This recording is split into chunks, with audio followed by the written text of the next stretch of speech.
Here we go. Welcome to another show, the Research to Reps Roundtable. I'm your co-host, Dr. Coach Pat Ivey. I'm excited. We've got another fire podcast coming your way. But at first, I want to check in with my co-host, Dr. Ted Lambrinides. Ted, what's happening? Ad, how you doing today? I'm doing pretty good. We got some crazy weather going on, but that's okay. Inside is nice and toasty. Well, I think our guest today is going to be very enlightening and looking forward to it. Well, I can't wait. So we're going to have Dr. Reimer go ahead and kick us off. But first, Dr. Reimer, what's going on with you? Well, it's baseball season, so um, today we won't talk about baseball as much, but we might talk about volleyball. And today's guest, Rett Larson, is the only strength and conditioning coach that I personally know whose character was featured in a movie. So, Rett, how are you doing? Can you tell us a little bit about the experience on the Chinese volleyball team? Wow. I haven't had a lead in like that to get to talk about the movie thing in zero podcasts. So can we that's like my claim to fame. I'm so glad you already brought that up. This is yeah, I've forgotten the question. What do you want me to start with? I just want to talk Just about the movie thing. talk about your experience on the Chinese women's volleyball team, the medal, and the movie. Okay. The experience, the Chinese women's volleyball team is unlike a lot of other sports, even in China. It is, unbeknownst to most of the rest of the world, it's China's most popular sport. They excel in a ton of sports. As you know, they rival us in gold medals at the Olympics, but all of those sports are individual sports. It's super deliberate on the part of the Chinese that they want to put their money into sports where they can maximize their medals. And so, for that reason, if they have $2 million to throw at a sport, they're not going to put it in handball. They're going to put it into archery where they have a chance to clean up on medals. They're even more strategic than that. They'll put medals or they'll put their money into women's sports over men's because they're hoping the rest of the planet isn't doing that and they can steal some medals away because they just care about that final gold medal count. The one exception to this is women's volleyball. The Chinese have never been successful. I mean, they've never won a gold medal in any team sport, men's, women's, world championships, world cups, Olympics, anything except for women's volleyball. And that's kind of on the strength of this one powerhouse athlete that they had back in the 80s named the Iron Hammer, Long Ping. And they won a gold medal with her. And then she came back to be the coach of the women's team back in 2016. And they came back and won a gold medal with her there. And that as the coach. And so she won as a player and a coach, which solidified her in just the annals of volleyball history. But she also just walks on water over in China. After we won the gold medal in Rio, she had three universities renamed after her. It was an enormous thing. Even if you're in a business meeting now in China, when they talk about how we have to like rally this quarter to hit a goal, they'll say, let's bring the women's gold medal volleyball spirit into this meeting and into our quarter. Like that's kind of the nomenclature of even business now in China. So being on that team is unlike anything you can imagine. Well, you can imagine it, but it really meant something to them when they won that gold medal in Rio. And as Ernie alluded, they even like 3 years later during pandemic, there was a movie about our team, about our head coach and about our team. And there's a Canadian guy that plays me in the movie, which is surreal. And it delighted me because it was on All Star Alliance Airlines for like 3 years. And I'd just watch it on airlines and just beg a attractive flight attendant to walk by so that I could drop it while she was serving me a drink. It was shameless, to be honest. So yeah, that was a cool experience. I'd been with a number of teams for the London Olympics because I was working for China for the London Olympics as well. But that's when I was in a capacity as the as a project manager for Exos. And so I was kind of overseeing and working with a bunch of different teams. I was the guy that sat in the weight room all day long, and teams would come to me, which, as you guys probably know, is a different experience than working with a team every day and getting to go to every practice day in, day out. So I'd had been a part of some gold medals in London, but nothing was like Rio, where you get to really experience that. Especially it was a big upset when we won as well. We went into the playoffs in 8th place and barely limped into making the playoffs in the Olympics, and then had 2 enormous upsets to win. So it makes for a good movie. But Yeah, well, hey, I think we're good here. I feel like Podcast is done. Eric, I didn't even ask. Have you guys been in movies? Is that the easy follow-up question right now? I should just put that out. Like, I have not. No, I don't think I have been in a movie. Negative. This Can't will say I be, have. I'm sure this will be my last one, but yeah, I don't even know. I mean, I know about most of your backgrounds. I don't think that you guys have worked overseas. Is that correct? Anybody with any overseas experience? And No, if tell us not, about it. What are the yeah, challenges? yeah. Well, it is probably the thing that I would recommend that young coaches try to do. And there's a bunch of advantages of it. You get to, if you choose the right country, you get to immediately work with a really high caliber of athletes. I mean, the United States churns out really unique strength coaches, in my experience, that we bring something to the table that the strength coaches from other countries don't necessarily have. I mean, we get made fun of a little bit for it. I mean, there's a rawness to us that just, that you can see on Instagram and any high school, college football weight room, that sometimes when I was working with the Dutch team, the girls would be like, Rhett, you're being super American right now. Could you just dial back the USA for just a second? Talk to us like we're normal human beings. All right. And but it it opens your eyes to different ways of doing things. If you coach in the United States, at least my experience, going to perform better and NSCA conferences for a decade, you don't realize it, but you are in a bit of a silo, that there is a bit of an echo chamber, that you can go to China and you'll meet physios from across the planet that have never heard of the FMS. And you're like, wait a second.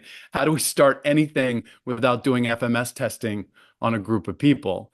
And you'll meet coaches that don't think you have to have a perfectly braced neutral spine in order to generate movement, that don't use the cannon in a canoe analogy every time they get a chance, that there's this breadth of knowledge and people that are doing my job at the highest levels, with incredibly good athletes that have a totally different worldview than I do, that have been raised in a totally different, that think, oh, it's okay to have a rounded spine sometimes and go into valgus knee collapse if you're strengthening it, incrementally over time. And all of these sacred cows that I had been nurturing in my practice got slayed. A lot of them got slayed as I went overseas and developed a kind of a bigger arsenal of practice.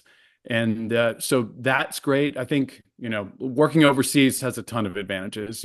If you get a good contract where people are paying for you to eat and sleep, then you can bank some money while you're over there, and which is ideal as a young coach. So you can get incredible experience with elite athletes, hopefully in sports you've never worked with. You get to break out of the big 5 or 6 USA sports and have to actually turn your brain on and figure out how you'd possibly coach diving or table tennis or luge or something like that.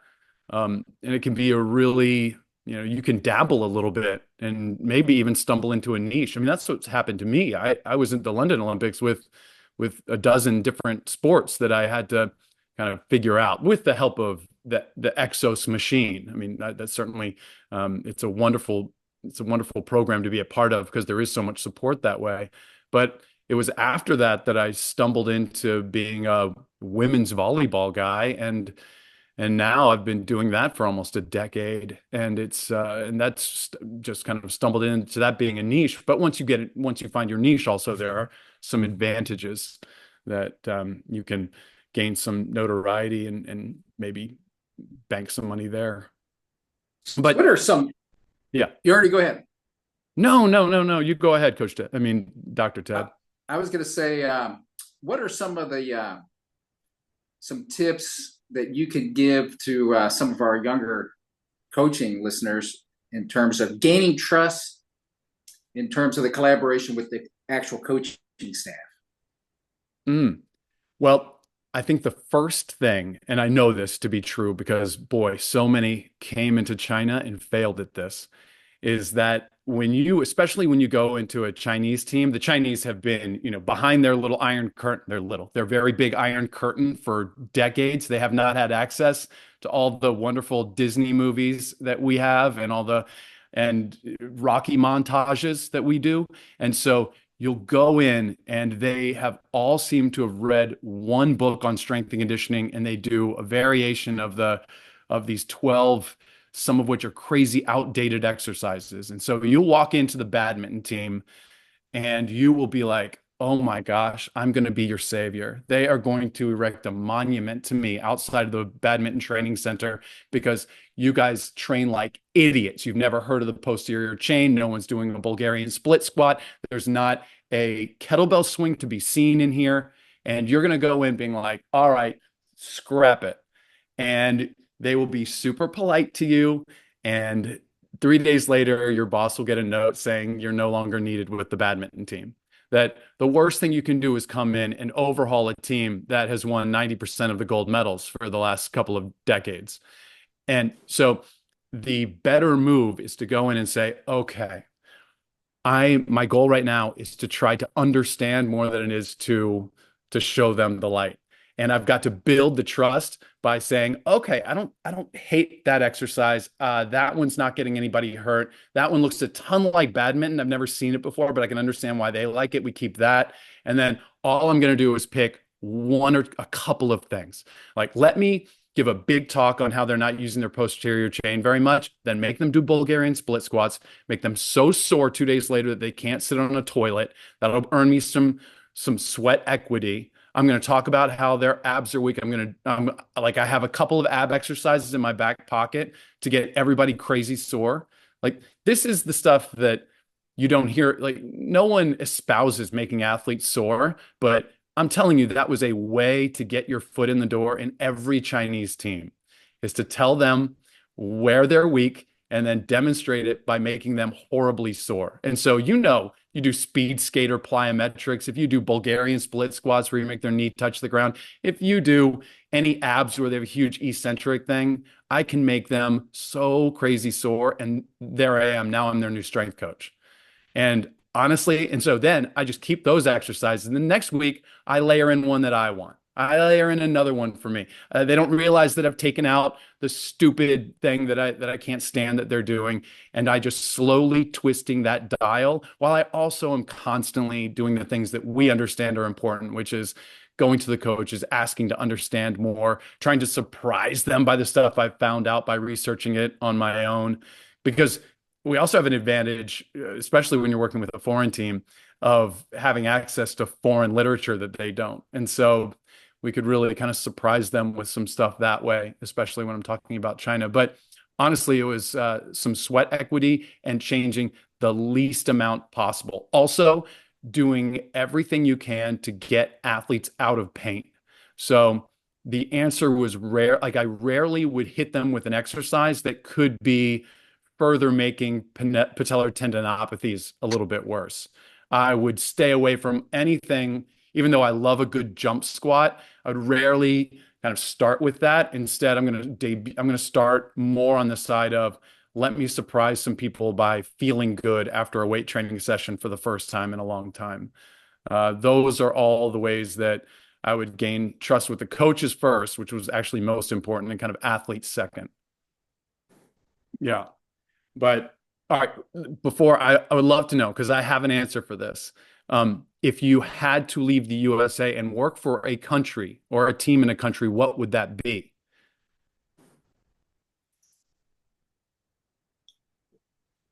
Sport or country? I would go, you can go country first, sports second. You have to go country though. I'd go Greece. Well, there are definite advantages to that. I've often thought about working for club teams in Greece for probably all the reasons that you're thinking of, Yeah. Dr. Ted. I like the way you think. Ernie, what about you? Well, it's probably not what you want to hear, but I would say I would go to Australia and I would work with like professional rugby or Aussie rules football. And here's why. I'm an American trained sports scientist. I've never done any formal education in Australia or England, where we have a different type of sports scientist. And so I wouldn't mind going to a country like that and working where modern sports science is really rooted. What about you, I Dr. thought you were Ivey? going to say you're going to go to Canada to work with ski and snowboard, and I was going to be so disappointed in your creativity. No, not going there. Wow, What I'll about go you, next. Dr. Pat? There are some obvious ones I could think of, and then I go back in my mind and I think about the parade, the opening ceremony for the Olympics, and I think about all the different flags and all the different countries, and realize, wow, there's so much more than what comes to mind initially. So I'm going to say the Ivory Coast. And I don't know what they're good at over there, but to me, it just sounds like a beautiful place with beautiful people. So I'm just going to go there and land right in the middle and just try to figure something out. On the Yeah, I beach. can't. I love that you're coaching pickleball in the Ivory Coast. That's just fantastic. I mean, that's the way. That's honestly a way to choose things. I went from China to the Netherlands, which is where I'd love to end up there one day. That's just paradise for me. The Netherlands gets a lot right with their culture and their sport culture. I mean, that's the land of like Franz Bosch and a lot of these free thinking sport coaches who have really reframed the way I've thought. I'll answer it. I would love to coach in Japan. Like they tend, like when I watch the great Japanese volleyball teams, and they'll shock you in a bunch of different sports, but when I see their training, it's way more focused on the speed part as opposed to the strength part. And I think USA, we get strength really good. We do that pretty well. Mhm. But I think I would learn a lot from the Japanese, but it also ticks that box on being interesting culture, delicious food, and that's a nice spot for me. So if the Japanese are listening, I'm Brett, I have to very say, when you were talking about China, you took me back. So my wife's a professor, and a few years ago, when I was taking a hiatus from coaching, she had a chance to teach in China. And so we were there for 4 weeks and just being immersed we were a 4 hour flight inland from Beijing. So we were in Chongqing, China, with population of 13 million, 30 million metropolitan population. We were the only Westerner we saw for 3 weeks. So it was very impactful. But I think it's important that, we're politically, we know how things are with when we talk about China. But when you actually go there, I experienced something different. And I think it's important to have that context when you talk about countries that maybe get talked about a certain way in our media and politics, and then you go there and then there's a different experience when it comes to the personal level. So I think it's important to clarify that when you do go to certain countries, the experience you perceive that you might have a totally different experience because we were so well respected and treated with dignity and class and the interactions that we had. I actually decided while we were over there to go back into coaching because of the way we were treated. So I think it's important to say that when you talk about these global experiences, but I yeah. think we got to get to Ted and what is his choice on the country and sport he would go and work with. Yeah, I said Greece. Oh yeah, that's right. That's right. Yeah, but That's right. I think I would probably try a sport that I've I've not had experience in before, because I think that would cause me to have to think a little bit more. And I think it's interesting what you just said, Dr. Pat, is really, it hits on something that I don't mention too often, which is that, and this might seem obvious, but you can learn so much from these programs and even the dumb stuff. So when I was over there with Exos, one of the low-hanging fruits that we thought, one of the big pillars of the Exos framework is recovery. It's probably one of the pillars of every single program we've been a part of. It was one of the things we were told to talk about a lot, was that you guys just aren't recovering enough. You guys aren't taking enough days off. Well, come to realize that the Chinese superpower is not taking days off, that we make them worse teams when we make them rest more, that they know that they are the slowest of the Asian teams, that they're smaller than all the Western teams, and that the one competitive advantage they have in the sports that they're great at is that they will out-practice everybody on planet Earth. And that when we come in and tell them to get in a Normatec and take a day off, and when you're hurting a little bit, we need to do this, and you need to get your sleep right, they stop listening and be like, well, these guys just don't get it. And we had to quickly pivot from what we thought we knew to being like, hey, listen, different cultures have different things that they believe, true or untrue, they have to go to war with. And it was, and I firmly believe every team that I've been with since leaving the Chinese, when the head coaches ask me for advice, I always say, practice more. We don't practice at all. Like, if you wonder why my Chinese team won the Olympics, we practice twice as long as you guys do. If you wonder why my Chinese team doesn't miss serves, it's because we spend all day Thursday serving, and so you can learn things. You really have to open your mind. You're forced to open your mind over there. And I think it's like you said, you can go in with preconceived notions, and that will keep you from growing as a coach.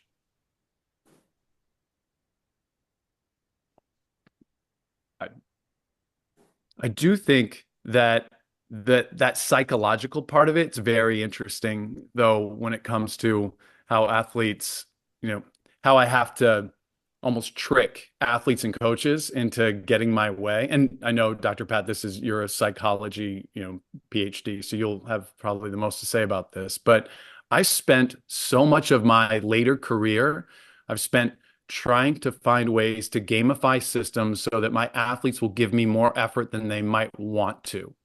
Can you talk to me a little bit about that? Like how much you push that, or how much brain power that takes up with you and the coaches that are under you? So I think about two things. So one, Ernie's a baseball manager of a little league team. So we get to test these theories out. So he's always coming to me, okay, this is what's going on with the little league team. And it always sparks something that I learned when I went back to school and say, okay, here's what I think can help. One of the things that we learned was, if the number one reason kids play sport is for fun, the number one reason. So if you can do anything and kind of gamify it, then that triggers their intrinsic motivation to want to do that sport. All right. Then taking the next step, if you want to get into some theory, if you want to talk about the theory, talk about DC and Ryan, self-determination theory. If you want self-determined athletes, I had worked with a coach. He always said, I want a bunch of self-starters.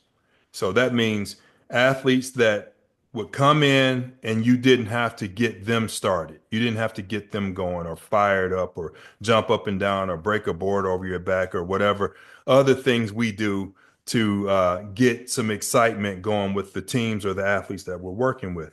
Well, self-determination theory says if you have three components, if you have competence, so knowing what you're doing, autonomy, choices, not choices that they can make on their own, but you kind of guide them. Here's some things that we believe it would take for you and this team to get better. And you give them those choices. And if you have relatedness, so if they understand the relationship between what you're asking them to do and what you want them to accomplish, as well as the interpersonal relationships. If you have competence, autonomy, relatedness, then you have athletes that are self-determined. If you have a team full of self-determined athletes and they're just filled with intrinsic motivation, now you as a leader, you as a coach, all you have to do is show up every day thinking, okay, I'm a there's going to be some fun in here, but the fun might be the choice. All right. Do you all want to do a med ball warm up, or do you want to do an agility based warm up today? They may go, Coach, it's time for the ultimate med ball warm up. Okay, coaches, get the med balls. Here we go. Split up the teams, offense over here, defense over there. You all know the rules already because we do this all the time. For 15 minutes, they're going to be in a full sweat. All right, so I've got autonomy taken care of. I got competence because they know the rules. They know what the agility warm up can do. They know what the med ball warm up can do. Relatedness, I might have a couple of coaches jump in there on each team. So now we got a couple of coaches on the team working with the athletes. We got coaches as referees. For 15 minutes, I now have a team full of self-determined athletes ready to attack the weight room. Yeah, I think I mean, we share a lot of DNA in this without me knowing self-determination theory and knowing all this is my fear coming onto this podcast, by the way, is that I'm going to be just jumping into the deep end of a pool of imposter syndrome, and you guys are going to be using these big fancy words from the stuff for the stuff that I think I got a little bit of a handle on. But I loved what you said, and I think of it in this way because I often think of, they talk about how everyone has kind of a pool of willpower. I think of willpower as being kind of a fragile motivator sometimes because everybody doesn't have unlimited resources. It doesn't have an unlimited supply of it.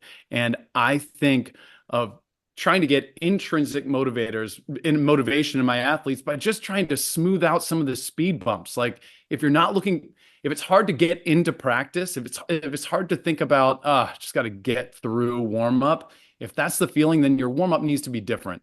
Like I can make that part of practice more stimulating, and it can be fun, and I can give them autonomy by letting them have some selection in it. I can give them variety. It can also just be, it cannot be monotonous, and I think that's a big part of it. That if it's not something you have to slug through, if it's not flossing your teeth, if it's not something you have to do, but it's just a chore to get through it, then I can smooth out some of the parts of their day that feel just like this obligatory slog before they get to the fun part of playing their sport that they actually love. And that's why I spend a lot of time thinking about how to gamify or make warm-ups more stimulating so that the athletes will, I dare to dream, look forward to that first 15, 20 minutes of practice because it's usually something weird and interesting. And I'm going to be possibly growing their skill set a little bit, teaching them something. So they leave with, I'm a big advocate of, I believe that happiness comes from growth, that when athletes see themselves picking up new skills and doing something they've never done before, that makes them happier. And I think that we don't spend enough time thinking of the importance of compliance. If you've ever been in the private sector where you've had to kind of eat what you kill and you've had to keep clients because, they could go anywhere else, that you want to keep athletes coming through the door. And I'm always trying to think of how can I make a session, either a warm up or a weight training session, something that they would pay for, something they would keep coming back for, because it's a little bit, I spend a little bit more time trying to think of a way to make it stimulating. But Ernie, is this something that you guys have to think about at all when you're in the science part? I feel like almost there's this yin and yang. There's the sports science and there's this art of coaching thing with the psychology and the gamification, and that you got all the sports science part that AI is currently trying to completely make obsolete. And do you think about this stuff at all? Well, yeah, I mean, but some of the things you're talking about, obviously there are, and for those who don't know, you can see Rhett and a lot of his awesome warm-ups with women's volleyball players all over social media, not just coming from his feeds, but from other random people's feeds. And it's really great. But I usually kind of just get down to first principles of things. And like, if you really think about what we know are what are the basic goals of a warm-up? Like, what are we trying to accomplish of a warm-up?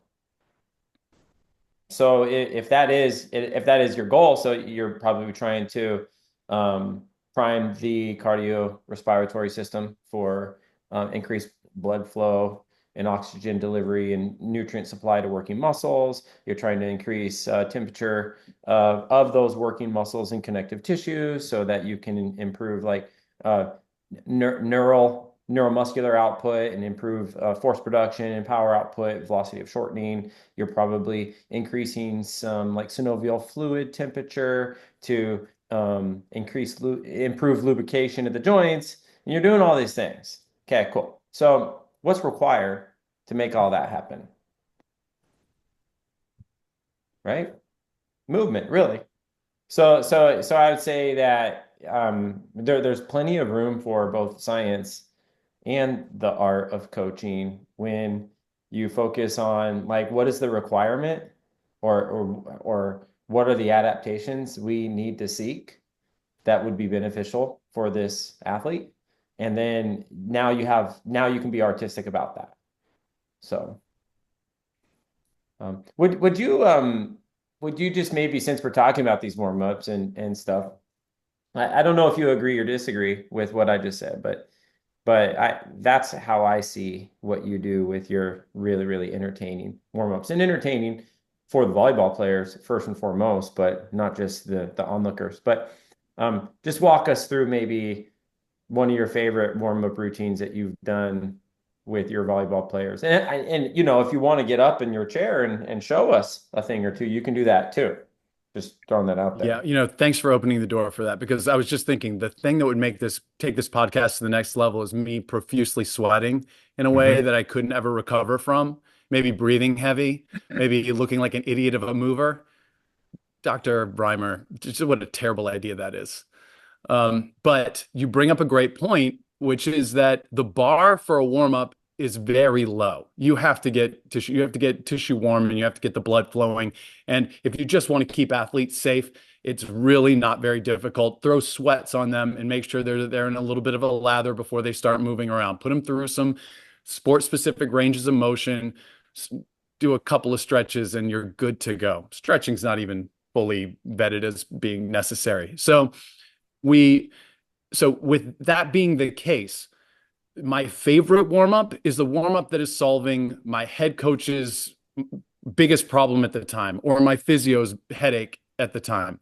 My favorite warm-up is the one that gets all the girls smiling after we've just lost a bad match that we should have won.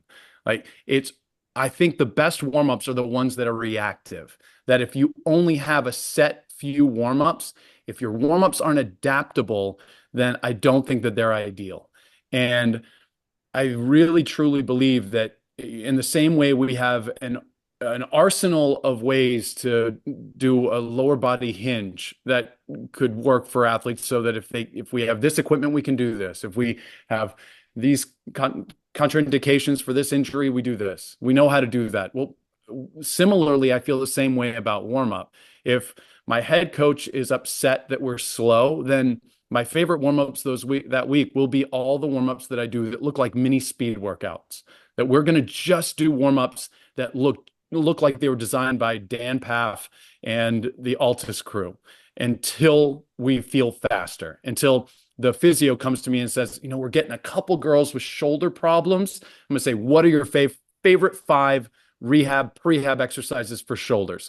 And my physio is going to see those in every single warm-up for the next couple of weeks until that goes away.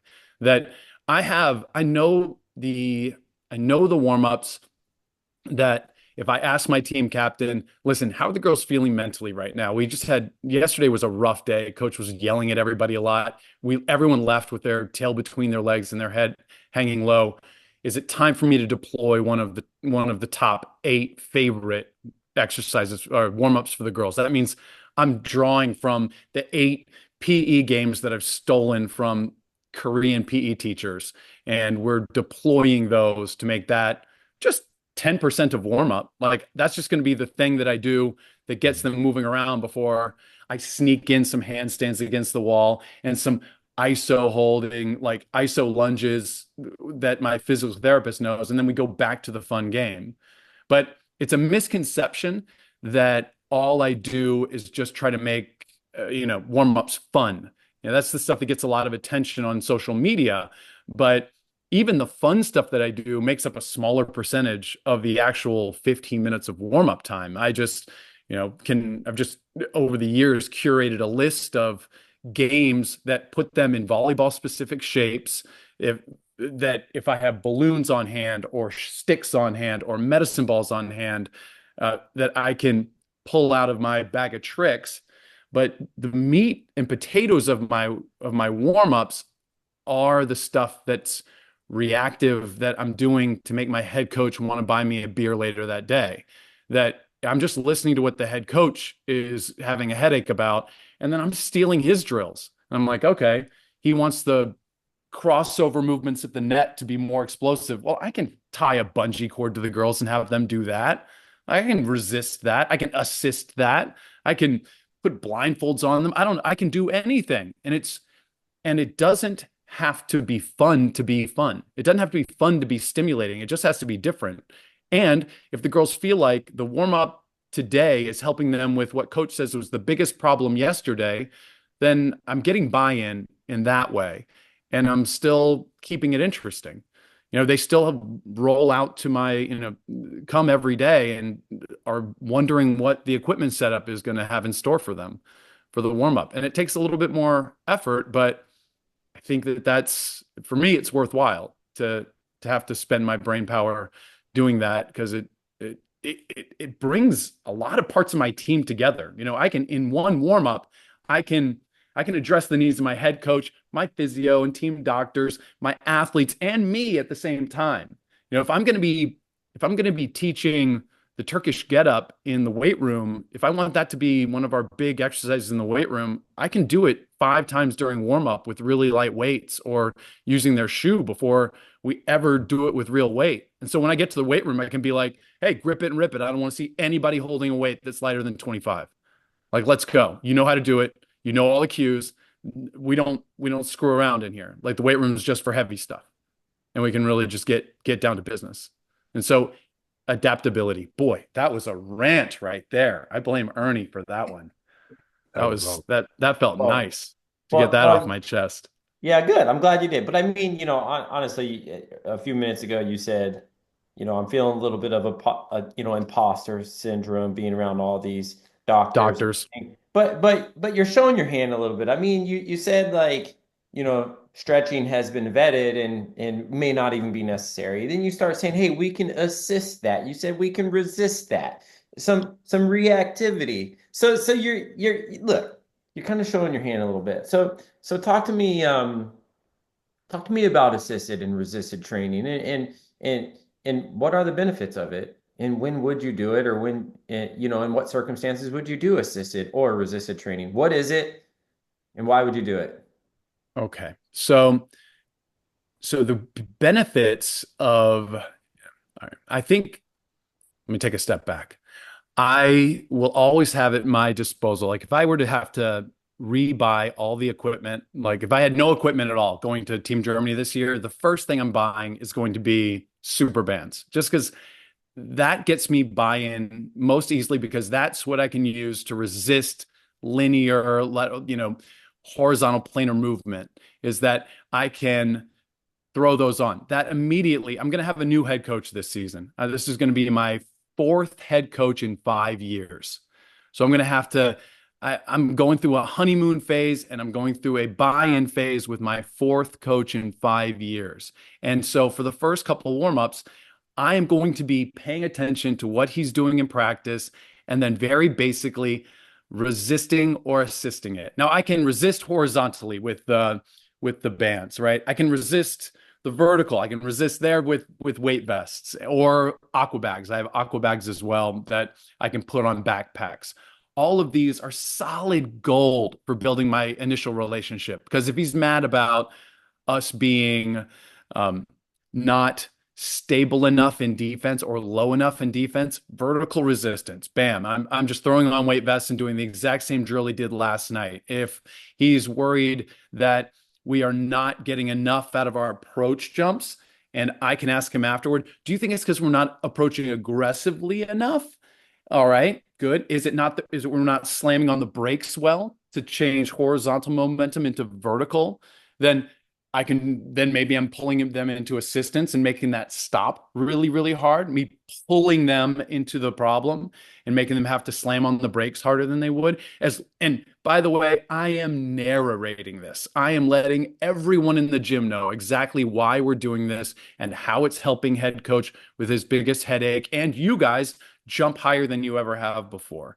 And so I am just looking and using those tools available to me largely during warm up. If it's important enough, I might even do something in the weight room that helps to do this. But assisting and resisting sport specific movements is crucial for me getting buy-in and just to be an effective coach. One of the things I learned working in the Netherlands is how important it is to be doing sport specific movements at speed. That if your most of your training or the way you're hoping to help people move is in the weight room with really heavy stuff, that you might be missing out because your body, the more you slow things down, the body stops recognizing it quite as well. And the beauty of an aqua bag that you're holding or a lightweight vest or a little is that you can move at or near game speed with just a little bit of resistance. I honestly think that this is the future, and we can go into this. So that I think wearable resistance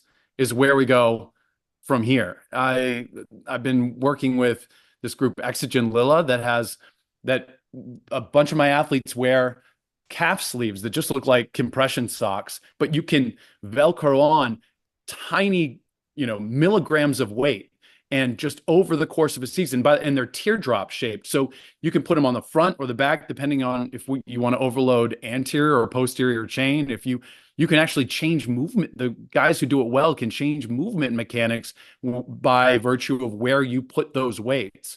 And at first, in the beginning of the season, and the girls will wear these to practice every day. You're getting resistance training at practice every day. We're just slowly making your lower leg.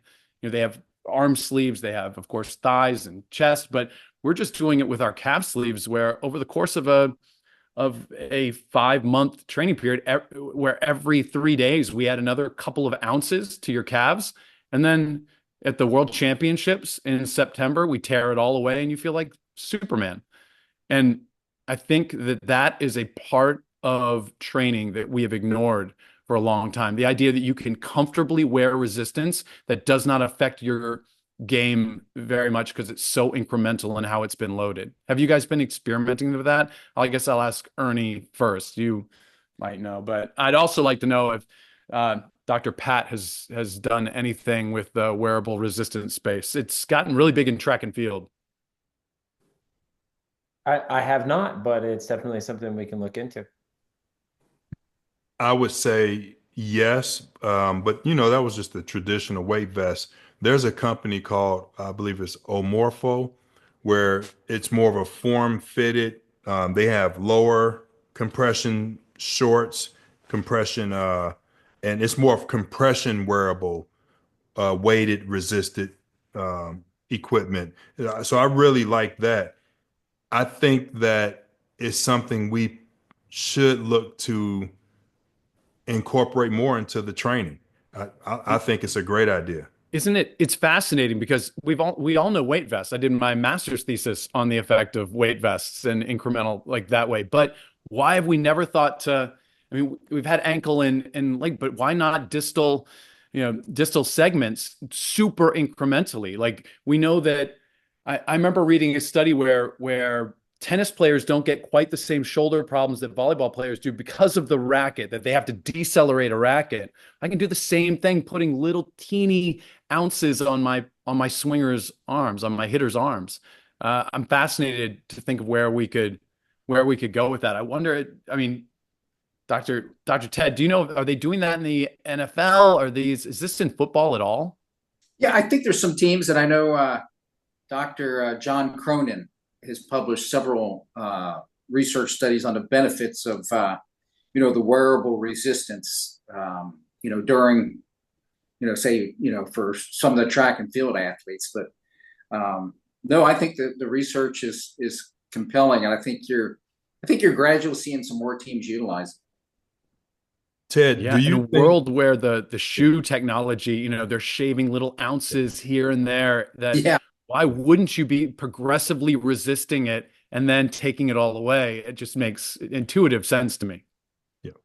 Ted, do you think that I know probably 20 plus years ago, the ankle weights, there was a lot of um, resistance to people using ankle weights because it was said to be, well, it's going to alter your mechanics. And so I think a lot of us stayed away from um, using resistance. But Rhett, what you're talking about is just incremental resistance that we were using the 5 and 10 pound ankle weights. And of course it was altering your running mechanics, but no one talked about starting with an ounce and 2 and 3. Next thing you're at 6 ounces. We didn't, that wasn't an option back then as far as what was being marketed to us. So I just wonder, have we stayed away from it because of what was happening years ago? I bet we have. I think you're right because when the lowest ounces, when 2.5 pounds was the lowest you could get, of course no one would use those. And so, yeah, nowadays the test is that I ask my athletes to put them on, and we'll put a weight on, and I'll say, "Do you notice it's on? It should just feel like a sock right now." And they're like, "Yeah, no, I don't notice at all." Great, then it's the perfect weight, and we'll add more in 3 days. And that's the way it goes. It needs to never be an excuse. You need to have never noticed it. And then you need to feel great. And this is good because if this works, then I can bring back jump soles and I'm going to be just a genius. We're just going to bring back all those Oh yeah. 80s trends and I'm just going to be rolling in dough. Yeah. So I mean, but back to first principles, if torque is force times moment arm, and like if you are applying those weights distally, then you have the length of the limb and you're adding more force to the end of that. So you're increasing the amount of force production that the muscle has to create in order to generate torque about the joint. So again, first principles, so nice application, Dr. Rett. Appreciate that. I'm going to have to can we edit out Ernie's stuff? It just makes me sound so dumb. We got an editor here, right? Yeah. Hey, Rhett, now, what's the largest age group range of a team that you're working with? Is there a 20-year difference in some of the age of some of the athletes on a given team? And how do you deal with that range of, athletes? Right. We have a Wunderkind on the German team. We have a superstar in the making. So we have a little 16-year-old, 17-year-old, no, 17, and that is our youngest. And then we have girls that are approaching 30. So on my team, we don't have any really older athletes. So it's not huge. It's not enormous. Yeah, I've worked with players, teams that have had a bigger age range, but I do, of course, approach things differently. I'm a big advocate of, with the younger athletes, like trying to milk everything I can out of a low box before I make them try to jump on higher and higher boxes. As you might imagine, and this is the case a lot of the times, the 16-year-old rolls in on the first day of practice and can set a bunch of our records in the weight room. Like she's just a ton of fast twitch muscle fibers, and she is just incredibly gifted athletically, not necessarily weak, but she also gets strong really, really quickly.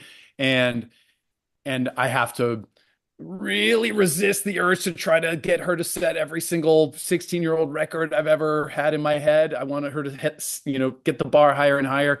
Like I want her to get everything she can out of jumping with a 20-kilo bar on her back before I let her jump with the 30-kilo bar on her back. So I am very much, and as I've gotten older and as I work with more and more elite athletes, I think I err on the side of, well, let's make sure everybody's robust. Let's get a bunch of let's get a bunch of jumps and landings with lower weights before we try to really bend a bar. But more so with the younger athletes. And it's tough for me because I'm such an enormous advocate of having a team working together. And this might be a hot take and something that we can all talk about, because I think there is certainly, I think it's popular to say the best program is an individualized program, and that we need to really be, in the weight room. It's great when every athlete's program has been really tweaked to the point that they're kind of almost everyone goes, gets their sheet and just kind of, they know their program. They do all their own things almost independently. And I found that I think my superpower as a strength coach is creating a weight room environment, like in a culture that gets athletes working really, really hard. And I haven't found a way to do that if the athletes aren't working together and specifically competing against each other. And I spend a long time in a way, I really love it. It's always such a bummer when one of my athletes gets like a little injury and can't participate in all of the contests and competitions that I'll design into a weight training session. I think that the art of coaching, like at least the weight rooms I like to be a part of, are ones where, in the fifth month of doing Bulgarian split squats every Wednesday, they are still caring deeply about set number 3 of those split squats, and girls are cheering, and there are stakes, and girls are huddled around my computer because they want to see what everybody else got in this exercise. That if I can manipulate effort, I can create a better outcome than the teams I play against. And it's the manipulation of effort that I spend a lot of time thinking about, that I think is more important than exercise selection, or maybe a lot of the X's and O's that we do. And so, yeah, that's kind of where my head is on that kind of thing. Is that psychology? I know, Dr. Pratt, you must know a lot about this, that psychology in the weight room is something to be not done casually or passively, but to be attacking.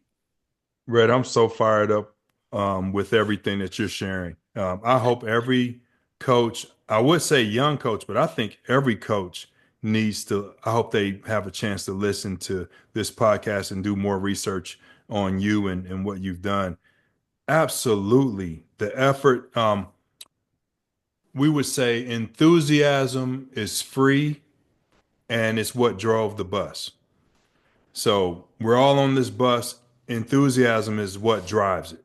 And I can't think of anything more important than starting with that level of energy, and intensity. And you talked about it. So bringing that inside the weight room, yeah, you can have your best template.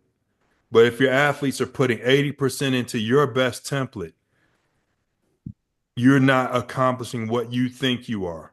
But if they're putting 100% close to it into your template, then the magic happens, the growth happens, the belief and the that's where the championships come from.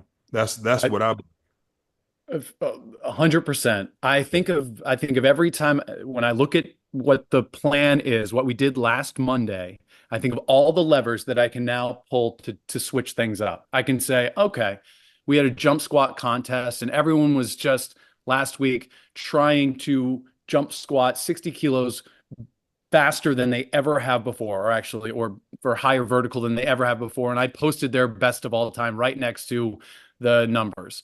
And that's great because, as I mentioned, I don't believe in workout sheets. I believe everybody needs to be huddled over my computer so that you see what everybody that you're competing against is doing. I love how passively the girls compare themselves to everyone. And if everyone is on their little page, you don't get that quick gamification of effort. Also, be like, okay, this week I'm going to team up the best girl and the worst girl. So they are now when we're going to set up the Excel spreadsheet so that it's their combined total speed or their average, peak velocity that is going to be the metric we do. And I have to publish that to the group chat for all of our coaches afterward. It doesn't work if I'm not celebrating the winners at the end of it. I need to make sure that I am creating games that aren't just celebrating my three best jumpers on the team every time. Like if I am developing a culture where the five best athletes win every time, then I'm going to start losing some of that effort from my others. So either through teaming up or through, caring about a crazy balance game this week, that's going to be the thing we celebrate. Like that's just another way that I can manipulate that. It also needs to be unpredictable. Like if we were jump squatting 60 kilos last week, then this week it's non-counter movement at a low depth at 40 kilos. Like I'm going to keep switching the variables. I'm going to keep making it interesting.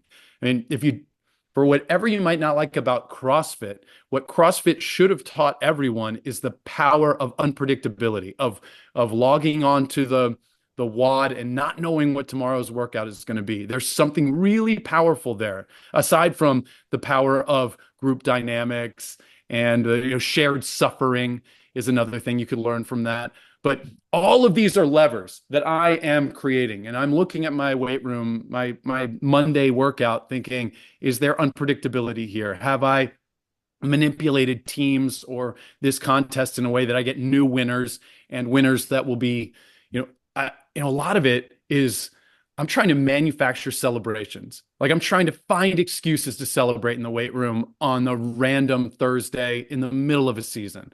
I'm looking for that. And so I think that manipulation of those celebrations and effort is what more coaches should care about instead of the latest periodization model or exercise selection.